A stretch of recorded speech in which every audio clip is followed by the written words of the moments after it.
Hey guys, this is Reverend Shano with the Center Path, and I might be a secular Buddhist.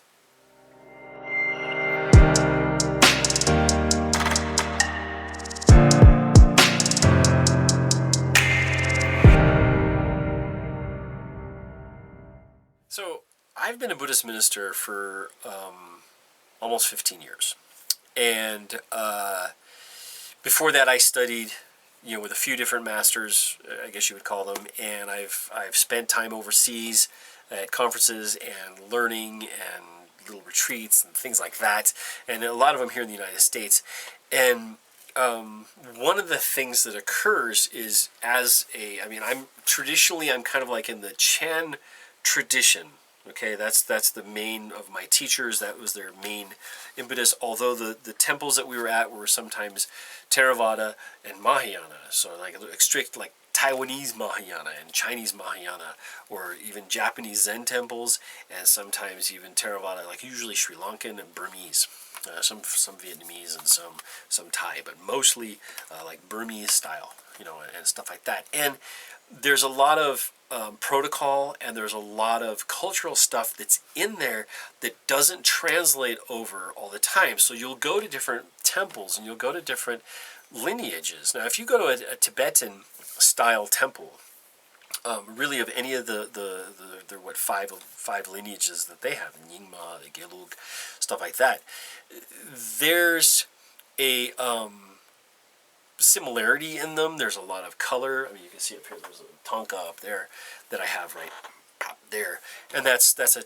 traditional Tibetan tapestry that's been painted, hand painted, and that one's of the Wheel of Samsara, and it's a really pretty cool one. So I got that one for teaching purposes and learning purposes, and then you'll see, like, you go from there with the horns and the hats and the colors and the different incense and the flags and the chanting, really deep chanting, which is really spectacular and really a spectacle. And there's a lot of pomp and circumstance to that stuff.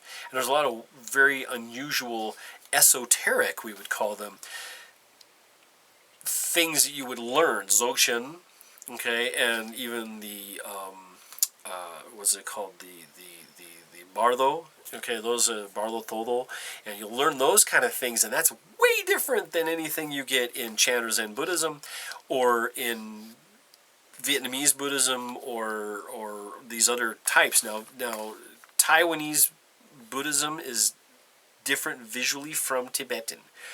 And they're both Mahayana considered, even though Tibetan is Vajrayana, right? That's the diamond vehicle. But then you have like the Mahayana, the greater vehicle, which usually you see kind of to the west, to the east more than South Central Asia, which is Theravada, the elders. It's way different. I mean, the monks look different, other than nobody having hair, which you'll see some that do have hair in really some of the Japanese traditions, and but they're usually a little bit more Shinto or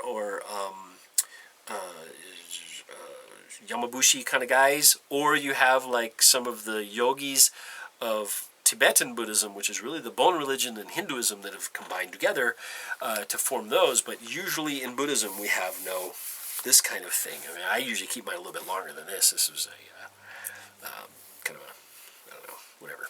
It's a Uncle Fester moment I had.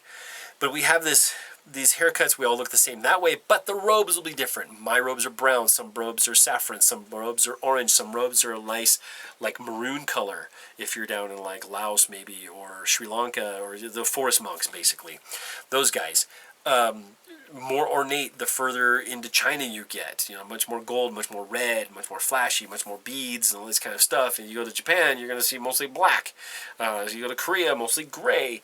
But they're going to have this really base kind of thing. And when you start stripping away the magic, the things that you can't explain, like past lives and future lives and karmic future lives, and you're going to be a chicken if you ate too many eggs or something crazy like that. That's not the Buddhism that I was taught. Okay, it's part of the culture, is the way I saw it. But it's not part of the Buddhist thing, because when you start really boiling these things down, you'll go to a different culture, and let's say you go to a really Mahayana, Taiwanese, or Chinese Buddhist temple, there's actually going to be some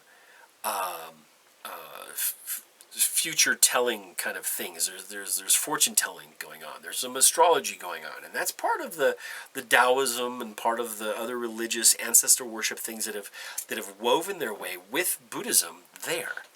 Now in Tibetan, they have the Bonpa religion, which was shamanistic, and there's a lot of sacrifice and things like that. But then they also had the influence of Hinduism, which created what Buddhism became. There's all these secret things that Padmasambhava placed around, or were placed around, secret icons and secret places like that. But we don't see that in Zen Buddhism, because everything is sacred. We don't see that in Chan, because everything is sacred. We don't see that in Theravada Buddhism either, as far as I know. Now, there's sacred places like Lumbini or whatever different places, the Bodhi tree, or the birthplace and the Parinirvana places of the Buddha and things like that. And there's some like Nalanda, the old university, or even the giant Buddhas of the Bamiyan, which are in Afghanistan, which you can't go to. But, we don't worry about those, because we're worried about self-development. It's about this process of developing yourself. So in that, I started reading about what's called secular Buddhism. And at first I didn't like it, because it does kind of deny a lot of cultural things. But then I realized those are cultural things. And in the West, we have a different culture. I was talking to some friends of mine who were pretty well-known Buddhist scholars. And these two guys were like, well, hey, man, I mean, Buddhism in the West is going to be different. It has to be, because we're the West. It's just different. Like Buddhism in Thailand is different than Tibet. Buddhism in Tibet is different than China. It is different than Japan. It is different than Sri Lanka. It is different than India. You see, these are a little bit different. You see some of the same stuff, but when you get down to the brass tacks, which is the basic stuff, it's all the same. But the outside is different. Now, in West, what's it going to look like? Are we going to have monster trucks and baseball caps and belt buckles and gun rallies? I don't know. Maybe. What's American? Hot dogs or something, like vegan hot dogs? I don't know. But the thing is don't pigeonhole yourself, and don't deny yourself the opportunity to see different forms of Buddhism. Okay, absorb what is useful. Use what is useful for you. Now, if you want to really get into one and learn their traditions, by all means, jump in. Do it. You will not be. You won't regret it. Don't give up your own mind. Develop your mind. If you're believing someone and they tell you to do something stupid and you do it, well, that's your problem, because you listen to them. So let go of that stuff. And one of the things that secular Buddhism is trying to do now is to separate people from this guru idea, and I'll go into why you don't need a guru later, which I'll do. You should have many gurus. You shouldn't have one guru, because they're trying to tell you their way of doing it, and how do you know that's the way unless you've tried the whole thing? So Buddhism is a process. It's an individual process. It is your process. Now, your process can be in a tradition where you're going to have things that you're going to have to learn. You're going to have to learn how to do prostrations. You're going to have to when to bow, how to bow, why to bow, where to bow, how far to bow, how many times you bow. All this kind of stuff is different for different groups in Buddhism.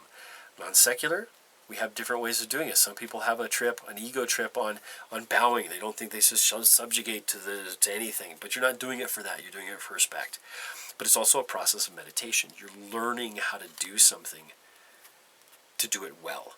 Okay? Now, your hang-up about it is your hang-up. That's your hang-up, not anybody else's. Are they forcing you to do it? No, but they want you to do it right. And that's why you have some of that in some of the traditions. And if you're going to get into tradition, do it right. Do it how it's supposed to be done. Learn how to do the prostrations. Learn how to do the chanting. Learn how to do it correctly. Learn what it means. These are the things you have to do. Use the advice to the Kalamas, which I've talked about before, and use that as your guide for testing. This is a testing process. You only have this life. It's amazing that you're in this life.